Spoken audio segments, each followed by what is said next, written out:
All right. Jackie Titus. We're starting a church. How exciting. How do you feel about it? Like, you go first. Let me go first. I think that is new and exciting from the perspective of being new. I think that you want to show everybody your candies. These are some amazing jelly beans. Oh, my land too. Easter's coming up. Easter.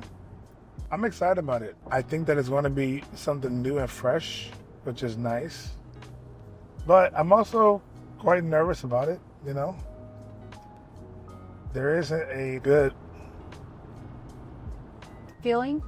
No, meaning there's always a risk of failure. A failure. Always, You're right. It doesn't have to be a fear. It could just be a risk. yeah, risk of failure.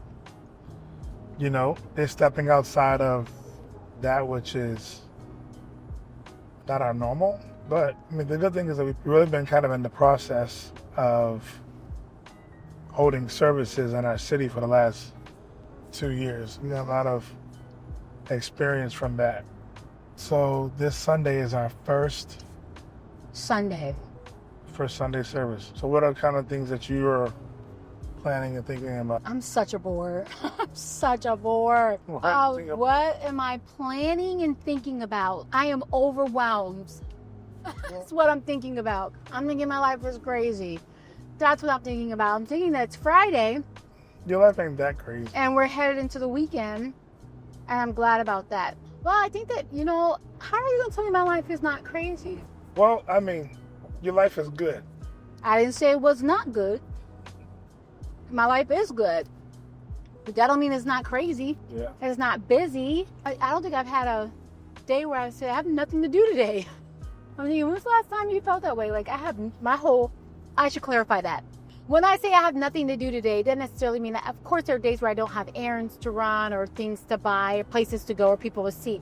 But you always feel like you have a to-do list. Yeah. And I am a to-do list I function off of a list. I wake up in the morning and I make a list every day. And I just can't remember the last time I didn't have a to-do list. I wake up in the morning and I follow my passions. So holy. I do. I try to make lists. I never get through them. But whatever I'm passionate about, focusing. It's probably bad. Yeah. The first thing that came to mind when you said that, I focus on my passions, whatever I'm passionate about that day. And the first thing that comes to mind is, Being caught up on what's happening in the world. are you passionate about that today?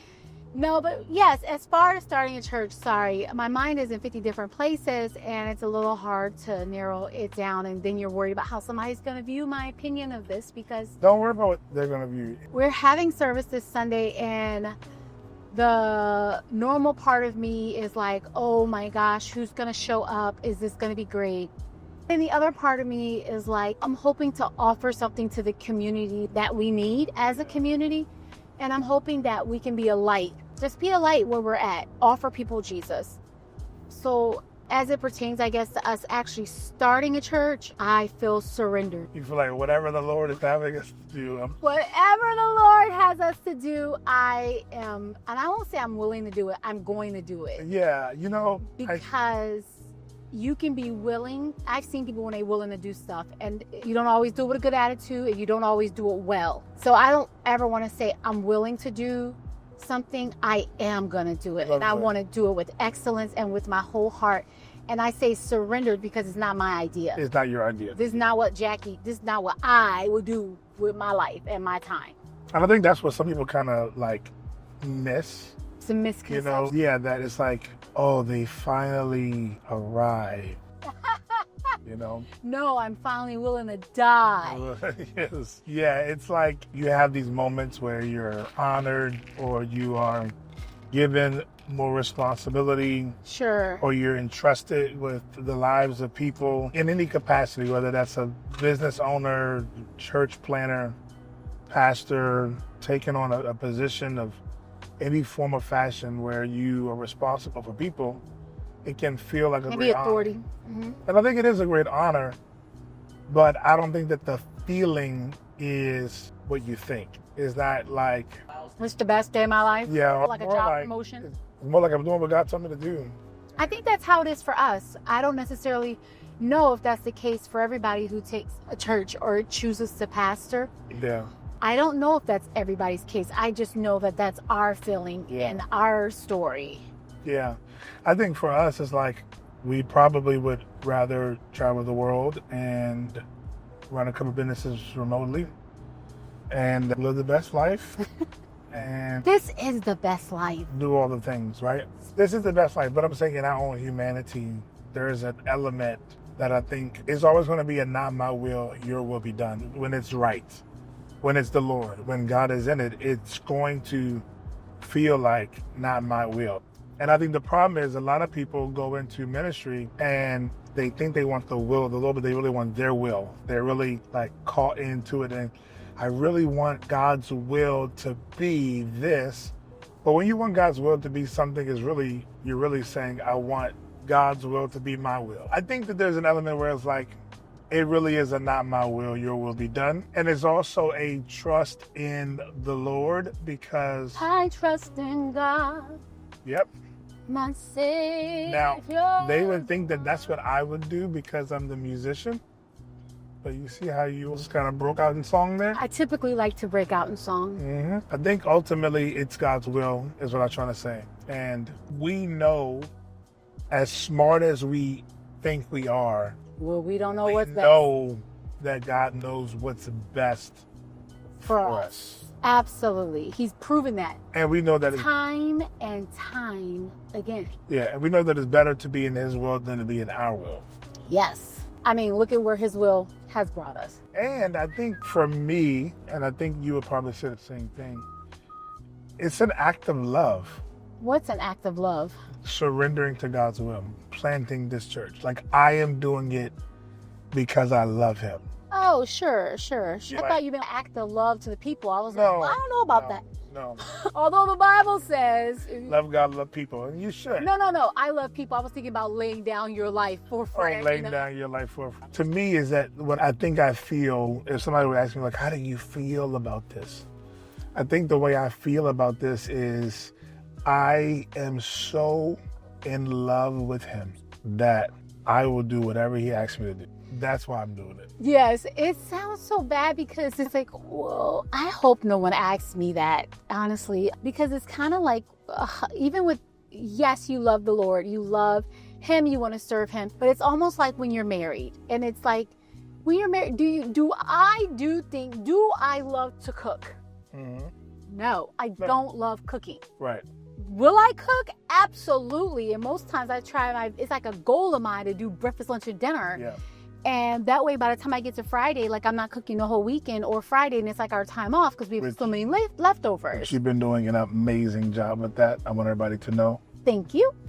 So it's like, it's my goal to please my family and to see you guys happy and to know that I also feel like that's my part and that's what I should be doing. Yeah. But do I desire to wake up and make breakfast, lunch, and dinner? No, there's nothing in me. I would desire for someone to do that for me. But To pay somebody to do that. I would desire to pay somebody to have And I them. desire to pay somebody to do that for you. And see, that's so great about you. Yeah. It's so good to me. It's just that we're becoming church planners, though. Help me, Holly. You see the sacrifice, Jesus. I can't ever have nobody come for me.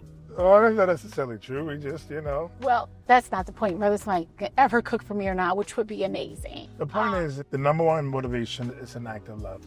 And I would say the second motivation is truly the impact that you see in people's lives, the transformation. Yeah. There's nothing powerful than Nothing more powerful. than seeing the transformations happen happen in people's in lives. people's lives. And the small part that you literally play The in small it. part. And it's like, oh man, and you don't even realize how much of a part you're playing until you start seeing the changes or things that are being implemented. Yeah. And you're like, oh my gosh, they heard me. Oh my gosh, they're They're listening. Oh my gosh. This thing really works. Like if you teach the Bible and you share with them, then people get it and then their lives are changed. And then God blesses and you get to watch the whole thing That happen. Yeah. But it's not to say we've been in ministry for 20, 30 years. Yeah. It's not to say you've not discipled people or been a leader to people, but this is maybe to a different degree. And what we're finding is literally from start to finish in a different capacity in people's lives. Yeah. And so I would say so far in our journey of pastoring, I think that with the differences is we're involved in people's lives at a different capacity. Yeah. It's one thing to be like, hey, brother, sister, and it's another thing to be leading someone. And so I think I would ask people to, like, if they ask you, how do you like pastoring, or what do you think about starting this church? Just don't be shocked if we're not like, oh my God, I'm so excited. This is amazing. This is going to be great. Yes. Like, don't judge us. That's not how we feel. I don't think that's real for us. I cannot speak for other people because everybody's experience and what led them to be doing what they're doing is different. Ultimately, I pray it's all the Lord. Yeah, and I think there are moments that are exciting, right? It's exciting, I think, to share with people the journey. And there are moments where you're like, okay, all right. So, like, because it's something new, and everything that is new, there's something great about newness. So I don't want people to think that, man, this thing is for the, like, this is a drag. But I think the real true perspective is it's a sobering thing. It's a passion that the Lord gave you, not a passion that came from your own humanity, personality, way that you particularly function. It's like when the Bible says that God will give you the desires of your heart. It's like he is actually transforming the desires of our heart to go from very business owner, like you said, we've always been in ministry, but now this is kind of a different level of ministry in which we are responsible for the souls of people. And so it's a little different of a dynamic. That's a little heavy. Saying that like that is responsible. No, I'm just thinking that's heavy. It's heavy to know that you're responsible, but you think about it and it's like, aren't we all to some degree? And that's where I think the perspective changes a little bit, because as a leader, you feel like I'm leading people. I'm also responsible to some degree. Mm-hmm. But I think as you're pastoring someone, you are responsible for them. Yeah. And it just, you play a part in somebody's life. You're responsible for their soul. You're responsible to follow up, check up, and all the things. And that's what I'm saying is a little heavy. Yeah, and it can be heavy because it does require God's hand and God's grace, and it requires you to be in the will of God.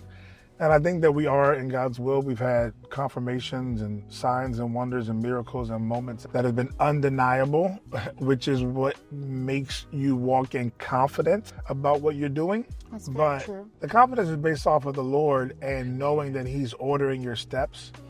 But it really is a changing of the desires of your heart, because there's a big world out there and there's a lot to see and a lot to do and a lot that sometimes you want to discover and you want to embark on, and then you feel like God is like narrowing your path to focus in this particular area in this season of your life, and you're like, okay, all right, let's do it.